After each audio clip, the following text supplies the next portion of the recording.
Greater సిటీలో metro విస్తరణపైన నజర్ పెట్టింది ప్రభుత్వం. ఇందులో భాగంగా కేంద్రం నుంచి రావాల్సిన అనుమతులపైన ఫోకస్ చేశారు CM Revanth Reddy.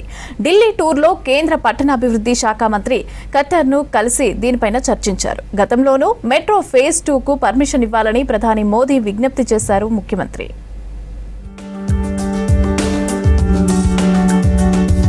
Hyderabad metro phase 2 పనులపై ఫోకస్ పెట్టింది రాష్ట్ర సర్కార్. ఇందుకు కావాల్సిన అనుమతులపై కేంద్రంతో చర్చించారు CM Revanth Reddy. Metro project 2కి వెంటనే అనుమతులు మంజూరు చేయాలని కేంద్ర పట్టణ వ్యవహారాల శాఖ మంత్రి మనోహర్ లాల్ ఖట్టర్కి విజ్ఞప్తి చేశారు ముఖ్యమంత్రి. నిన్న హస్తిన పర్యటనలో ఖట్టర్తో సమావేశమయ్యారు రేవంత్. అత్యంత వేగంగా అభివృద్ధి చెందుతున్న హైదరాబాద్లో 76.4 కిలోమీటర్ల పొడవైన మెట్రో ఫేజ్ 2 అవసరం ఎంతో ఉందని కేంద్ర మంత్రికి వివరించారు. ఫేజ్ 2 అనుమతిపై ఇప్పటికే చాలాసార్లు ప్రధాని మోదీని కలిసి విజ్ఞప్తి చేశారు CM Revanth.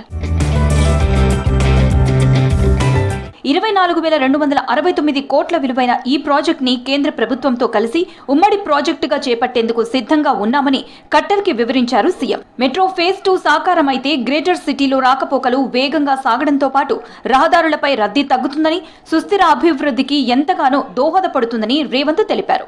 Hyderabad metro phase 2 ఆవశ్యకతను దృష్టిలో ఉంచుకొని ఇతర శాఖల నుంచి అవసరమైన అనుమతులు ఇప్పించాలని కేంద్ర మంత్రికి విజ్ఞప్తి చేశారు సీఎం రేవంత్ రెడ్డి.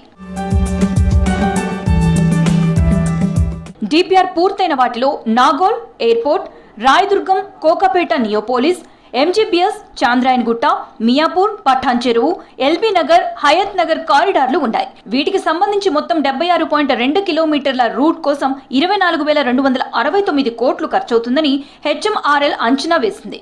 6వ కారిడార్ అయిన ఎయిర్పోర్ట్ ఫోర్త్ సిటీ మార్గంలో 40 కిలోమీటర్లకు 8,000 కోట్లు ఖర్చవుతుందని అంచనా వేసింది. మెట్రో మొదటి ఫేజ్లో 3 కారిడార్లలో 69 కిలోమీటర్ల మార్గం అందుబాటులోకి వచ్చింది.